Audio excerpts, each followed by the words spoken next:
Da histologia das glândulas salivares. Nós temos 3 pares de glândulas salivares maiores e glândulas salivares menores ou intrínsecas, que estão espalhadas em várias regiões da boca, né? Na submucosa da cavidade oral, mais precisamente. E elas têm os nomes da região onde elas se encontram, né? Tem as labiais, as linguais, as palatinas, molares. Elas não têm cápsula, elas estão espalhadas difusamente, enquanto as glândulas maiores têm uma cápsula de tecido conjuntivo e são bem organizadas em lóbulos. A função primordial é produção mesmo de saliva, né? E a saliva contém várias substâncias e que conseguem exercer várias funções, né? Então, a gente pode imaginar de forma bem resumida 3 funções básicas: lubrificar, proteção da cavidade oral, dos dentes, né? E também do restante do tubo digestivo, porque produz IgA, né? E a digestão. É uma digestão inicial de carboidratos, né? Mas ela não deixa de ser importante. Então, a gente vai ter uma saliva que, em parte, é produzida em glândulas serosas e, em parte, em glândulas mucosas. Então, ela é uma mistura de uma secreção mucosa e uma secreção serosa. Como eu falei, a digestão inicial dos carboidratos começa na boca através da alfa-amilase salivar. A gente tem a produção de IgA e outras substâncias como lisozina, lactoferrina, que vão dar mais proteção ainda contra micro-organismos. A gente tem a função importantíssima da produção de bicarbonato para tamponamento químico. Outra função muito importante da saliva é dissolver, né, o seu meio de suspensão para as partículas que estimulam os nossos botões gustativos e nos permitem sentir os diferentes sabores. E também importantíssima, né, a película protetora e participação também na manutenção da integridade dos dentes. Indivíduos que têm pouca secreção salivar, como por exemplo na síndrome de Sjögren, costuma ter uma grande deterioração dos dentes, né? Se não houver um cuidado, um tratamento. 10% da saliva é produzida pelas glândulas salivares menores. E essas glândulas, como eu falei no começo, elas estão espalhadas em toda a cavidade oral, na submucosa, né? E a maioria das glândulas salivares menores produz uma secreção mucosa. Então, é a secreção predominante. Então, tem muito mais ácidos mucosos do que serosos. Porém, eu tenho uma maior concentração de glândulas serosas em torno de papilas que têm grandes quantidades de botões gustativos. Por quê? Porque uma secreção mais fluida, né, mais serosa, menos viscosa, é muito importante para manter essas papilas, o entorno das papilas circunvaladas e das papilas folhadas, manter esse entorno mais limpo, né? Porque é muito mais fácil eu limpar uma determinada região com a secreção fluida do que com a secreção viscosa. Então, eu tenho um fluxo contínuo de glândulas serosas que vai sempre limpando os poros gustativos e mantendo esses botões gustativos sempre preparados para novos estímulos. Principalmente as papilas valadas ou circunvaladas, né? Que tem as glândulas serosas assim abundantes na base, né, daquele fosso que fica em torno dessas papilas. Mas em torno das folhadas também tem. É onde as glândulas serosas mais se concentram. As serosas que estão em torno das papilas valadas chamam-se glândulas de von Ebner.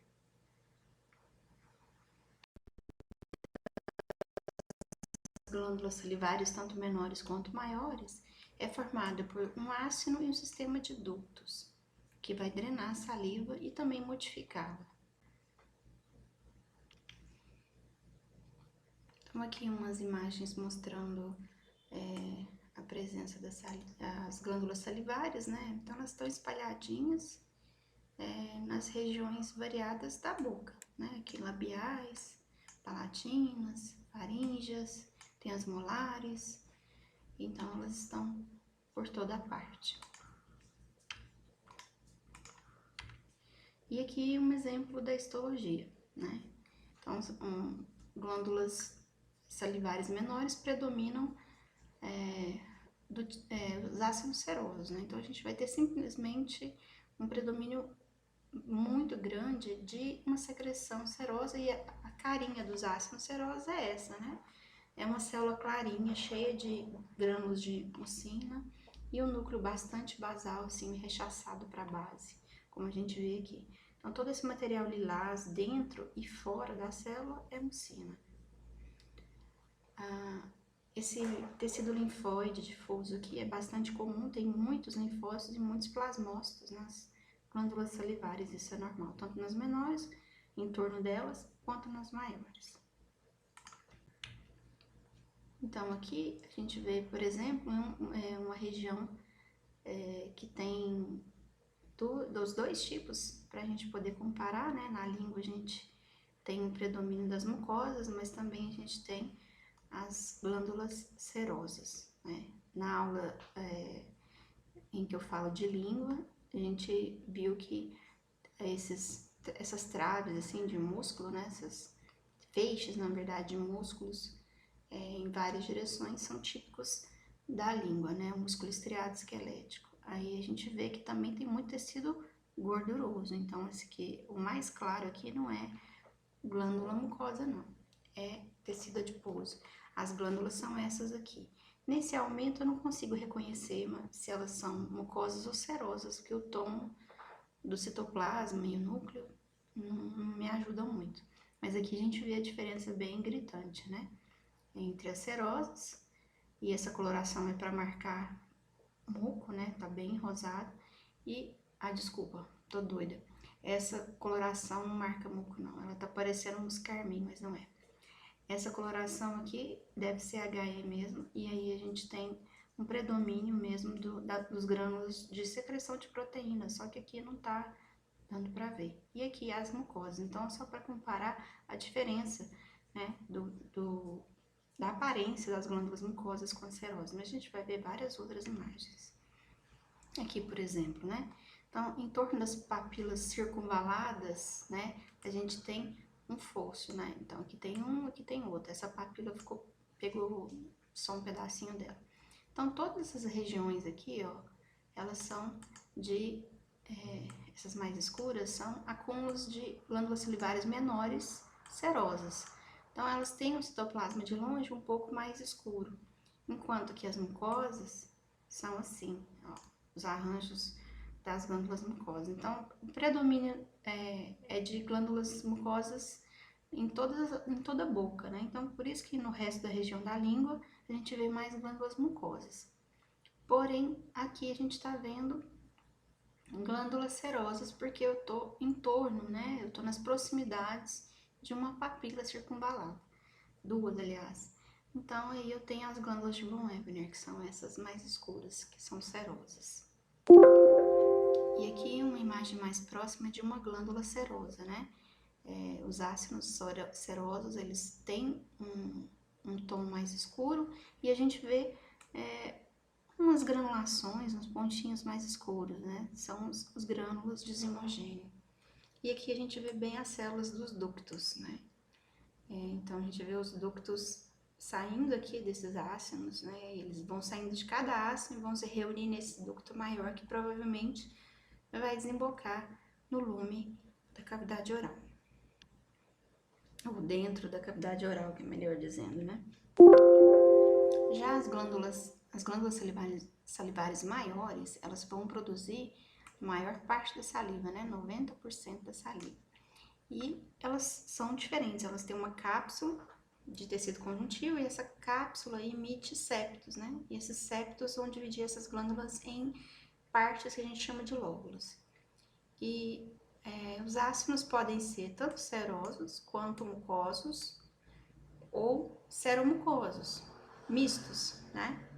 E, além disso, eu tenho células mioepiteliais que envolvem cada ácido para, dentro da sua atividade contrátil, conseguir ajudar a expelir a saliva em situações, principalmente situações que eu tenho que produzir saliva e liberar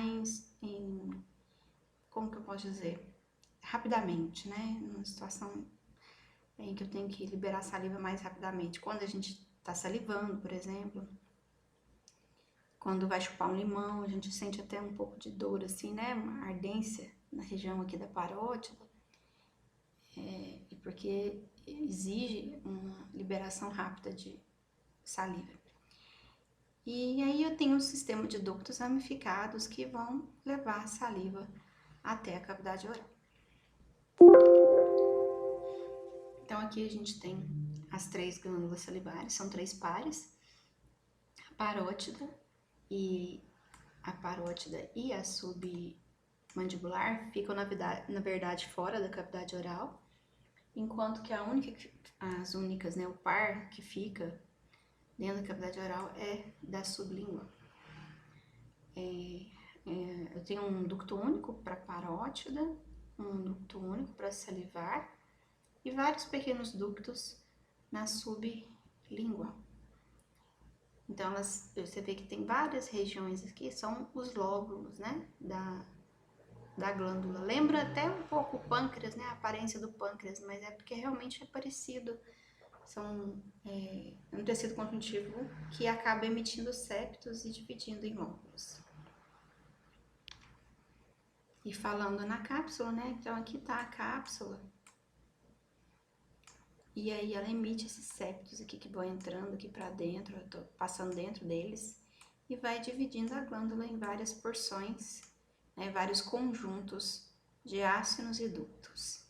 Nesses septos de tecido conjuntivo, né, como esses aqui, por exemplo, eu tô passando por cima deles, né, esses septos carregam os ductos interlobulares e também vasos sanguíneos e nervos, né. Então, você vê, por exemplo, aqui um grande ducto, numa região de muito tecido conjuntivo. Ele deve drenar vários pequenos ductos que estão vendo de todas essas regiões aqui. E num esqueminha bem didático, a gente tem aqui o sistema de ácinos. Ou a gente tem um ácino puramente seroso, ou a gente tem um ácido puramente mucoso, mas com frequência a gente tem um mucoso com um pouquinho de células serosas aqui. Eu acho que essas células serosas aqui deviam estar em lilás para ficar igual aqui. Esse conjuntinho, esse chapeuzinho aqui, ó, chama-se semilua serosa. Então, são células serosas que ficam na extremidade, fazendo um formato de meia-lua. Então, eu tenho os ácidos serosos, que são mais esféricos, porque são formados por células piramidais. Então, juntando as células piramidais, um formato piramidal, acaba ficando mais arredondado. E vão secretar, claro, proteínas. Enquanto o ácido mucoso, como ele tem muita mucina, já é uma célula maior e ainda ela se expande durante o preparo da lâmina, o que era para ser seroso acaba virando um túbulo. Então, muitas vezes chamam de túbulo mucoso, mas não está errado falar ácido seroso. Não tem nada de errado nisso. Por isso que muitas vezes eles falam que as glândulas que misturam ácidos serosos e mucosos são tubuloacinosas. Porque mais pela presença das células expandidas pelo preparo, é que o que devia ser mais arredondado acaba ficando mais tubular. E elas secretam mucinas e tem aquele aspecto de núcleo bastante achatado, menos achatado que esse, né? Quer dizer, mais. O núcleo da célula serosa é mais redondinho, tá na base, mas não tá tão rechaçado para a base, tão empurrado para a base como nos mucosos. Além disso, a gente tem aqui já mostrando esses filetes amarelos aqui, são as células mioepiteliais, né? Elas emitem prolongamentos que vão abraçar todo o ácido e também os ductos. E isso ajuda a expelir a saliva. Além disso, tem já o comecinho aqui dos primeiros ductos, que são os ductos azuisinhos aqui, com células cúbicas bem baixas, que são os ductos intercalares, que modificam a saliva. E depois dos ductos intercalares, a gente tem o ducto estriado, que é bem chamativo, fácil de ver, com células bem grandes e também modifica a saliva. A teoria mais aceita é que as semiluas serosas são, na verdade, um artefato, né? E as células do ácido misto estariam misturadinhas aqui, tipo uma serosa, uma mucosa, outra mucosa, uma serosa, mas na hora do preparo, as mucosas se agrupam para um lado e as serosas para o outro e fica com esse formato. Então, aqui um ácido seroso, a gente vê que ele é bem esférico, né? Ele é redondinho, a célula triangular, né? Ou piramidal, com a base bem arroxeada, assim, basofílica, por causa da riqueza de retículo endoplasmático rugoso. E o ápice tem os grânulos homogêneos. Aí vai variar muito da qualidade do HE ou de outro tipo de coloração que for feita. Às vezes elas estão mais vermelhinhas, às vezes estão um tom mais púrpura ou um roxo tendendo para vermelho. Mas a gente vê os grânulos, né? Geralmente, inicialmente, a gente vê. Eu gosto de comparar com pequenas pizzas, né? Quando a gente olha e vê pizza, assim, a gente pensa em ácido seroso. E a gente vê pizza nas glândulas salivárias e vê no pâncreas também, né? Aqui na parte de trato gastrointestinal. Então, lembra sempre das pizzas. E as pizzas são os ácidos serosos. A gente está aqui com as fatias. O lume costuma ser bem, né? Discreto, olha aqui, o tamanhozinho dele. E aqui uma glândula que a gente tem, que é mista, né? Então, tá com predomínio de ácidos mucosos ou túbulos, tá vendo? Que quando predomina células mucosas, ou faz uma esfera muito grande, ou tende a fazer um túbulo, né? Uma coisa mais esticada.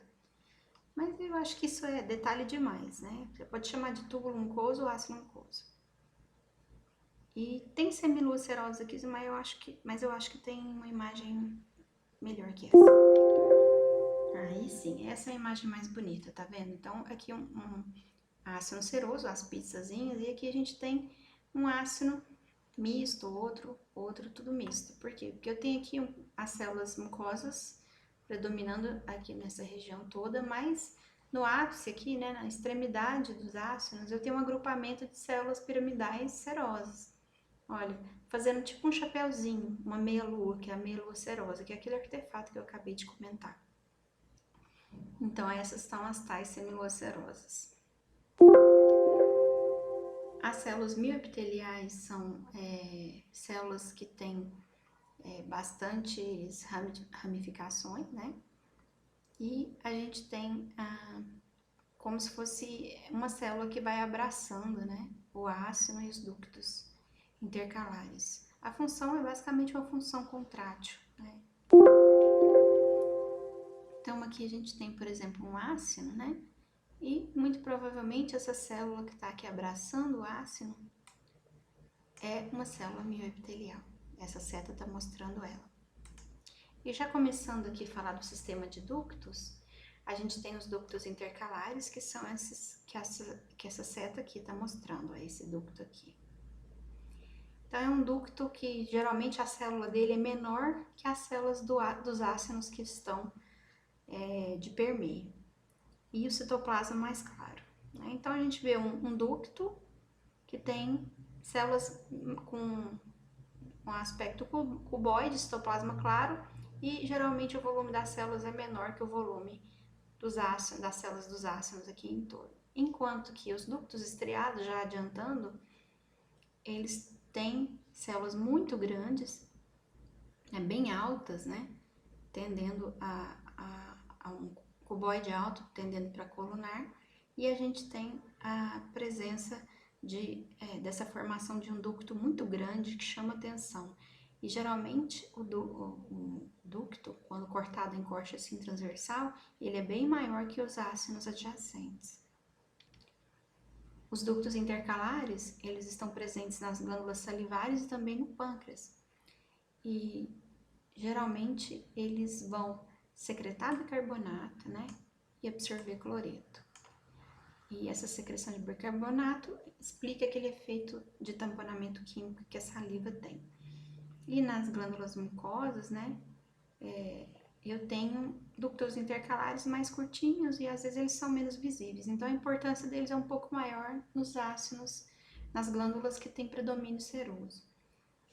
Porque o conteúdo das glândulas serosas costuma ser mais modificado pelos ductos intercalares do que o conteúdo mucoso.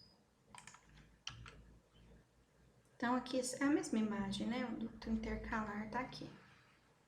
Esse ducto todinho aqui. E os ductos estriados, como eu falei, eles são bem chamativos, eles são grandes, geralmente maiores do que os ácidos de permeio. E eles têm tem várias invaginações da membrana basolateral, né? E a gente vê como se fossem as estriações. No HE a gente vê como estriações, não sei se vocês conseguem ver, como se fossem risquinhos assim, ó. Nem toda foto tá boa pra ver, tem que ser uma foto mais, com mais detalhe, mais nítida. E o citoplasma é bem rosado, por conta da riqueza de mitocôndrias, principalmente na região da base, entre essas dobras da membrana plasmática. Então, as estriações são, na verdade, invaginações da membrana plasmática que contém várias mitocôndrias. Isso porque ela precisa de muita energia, né? A célula desse ducto, ela modifica bastante a saliva, ela reabsorve sódio, secreta potássio e bicarbonato, né? Então, eu tenho uma formação de uma saliva um pouco mais hipotônica após passar por esse ducto. Então, são dois ductos aqui modificando saliva, o estriado e o intercalar. Aí, depois que passa por esses dois ductos, que eu acho que são os mais importantes da gente lembrar e de conhecer, a gente tem que pensar que vão se unir cada vez mais ductos e vão ficar cada vez mais calibrosos até chegar no ducto principal, que vai se aproximar da cavidade oral, né? E vai desembocar nela. Então, geralmente esses ductos excretores, eles vão ter um epitélio variado, que com muita frequência é estratificado e vai ficando cada vez mais estratificado, às vezes cuboidal, às vezes colunar. Então, não se preocupem muito, porque não tem um padrão, né? Ele vai variar um pouco. E quanto mais ele se aproximar do ducto principal, ele vai ter mais altas as células e mais estratificado ainda. Quando chegar no ducto principal, né, quando ele estiver perto de desembocar ali na cavidade oral, ele vai passar por uma transição e vai se tornar um epitélio estratificado pavimentoso não queratinizado, igual o da mucosa de revestimento da cavidade oral. E o que diferencia uma glândula da outra é justamente a quantidade de células serosas ou mucosas. No caso da parótida, ela é totalmente serosa. No caso da submandibular, ela é mista, mas com predomínio absoluto, assim, de ácidos serosos. Então, aqui em vermelho a gente tem as células serosas, tá? Então, predomínio de células serosas, um pouquinho de mucosas. E a sublingual vai ter um predomínio de túbulos mucosos ou ácidos mucosos, com alguns ácidos serosos, bem poucos mesmo, ou aquelas semiluas serosas, né? Aqui só tá mostrando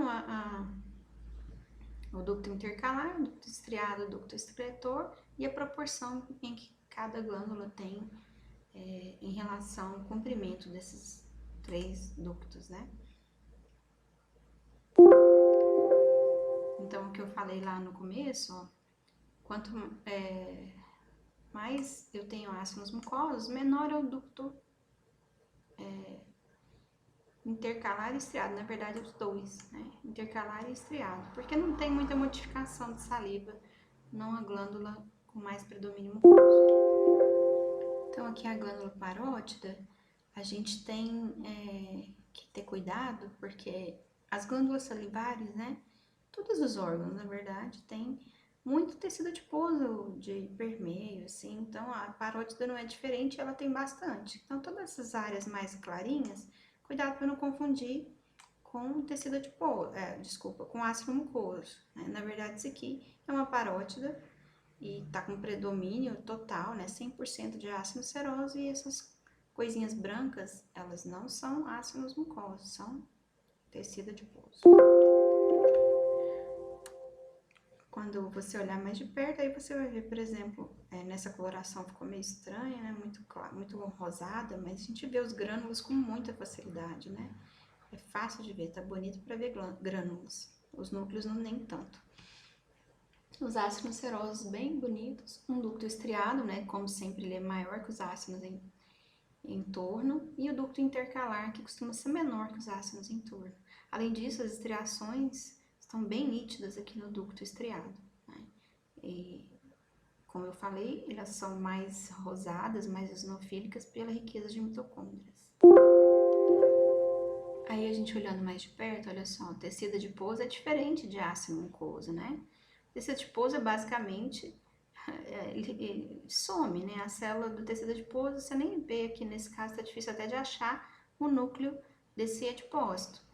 E aquela membraninha bem delicada, né? Porque a gordura, ela é totalmente lavada, né? Ela é retirada durante o preparo rotineiro. Então, a gente vai ter como se fosse uma imagem de nada, né? De coisa vazia. É diferente de um ácido mucoso, que a gente vê a presença de células, e as células têm um citoplasma claro, mas não é branco assim. E aqui a gente vê as estriações de um ducto estriado bem bonito. São duas fotos de parótida, né? Então aqui a gente vê já uma glândula com aspecto misto, né? Que tem tanto ácidos serosos quanto ácidos mistos, né? Com um pouco de material de células mucosas e a semilua serosa. Então tem uma secreção mista nessa glândula, só que um predomínio muito grande de ácidos serosos. E quando a gente olha aqui na microscopia eletrônica, a gente vê que, na verdade, olha, as células estão normais aqui, ó. Tem as células mucosas que já são mais volumosas, com seus grânulos de mucina, e aqui a gente tem as células serosas, né? E então todo mundo aqui fazendo assim, brincando de roda aqui, né? De mãozinha dada, não como a gente enxerga aqui. Então, aquele artefato é isso, é como se a gente visse o lume e as células serosas estivessem empurradas para fora do lume, né? Como se elas tivessem sido isoladas ali no canto. Mas isso é um artefato, porque na verdade o ácido, ele tem todos os tipos bem, cada uma célula no seu lugar, e o lume aqui no centro. Então, essa imagem é uma ilusão, né? Tá vendo? O lume tá aqui, a gente tem a impressão que só as células mucosas que estão em contato com ele e que as células serosas não, mas na verdade não é bem assim, é só um artefato. E aí eles deram o nome de semilua serosa. Então, tá aí as semiluas serosas, né?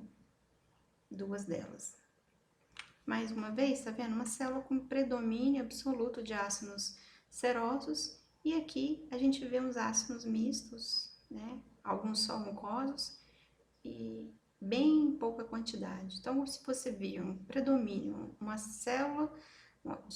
glândula com predomínio de ácidos serosos, com alguns ácidos mucosos ou mistos em pequena quantidade, é a submandibular. De novo, não, agora é um predomínio de células mucosas, um predomínio de ácidos mucosos.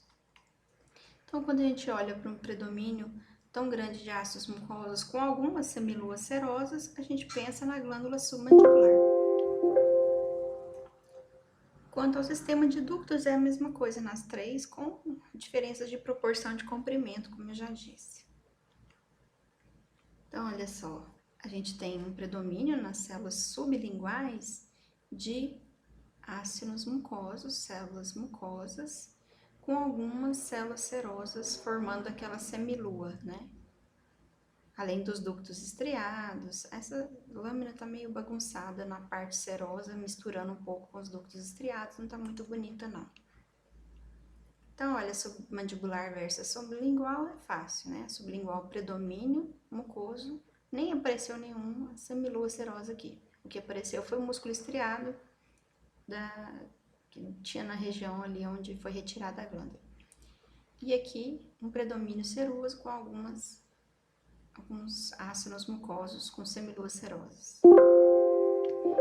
Então, em termos de glândulas salivares é a mesma coisa. Eu recomendo assistir agora o vídeo de pâncreas, porque ele é muito parecido com a parótida e aí já tira a dúvida de que ducto é de qual glândula, por exemplo, né? Tem ducto estriado na parótida ou no pâncreas? Tem ducto intercalar em qual delas? Essas coisas. E isso ajuda a diferenciar uma da outra. Obrigada.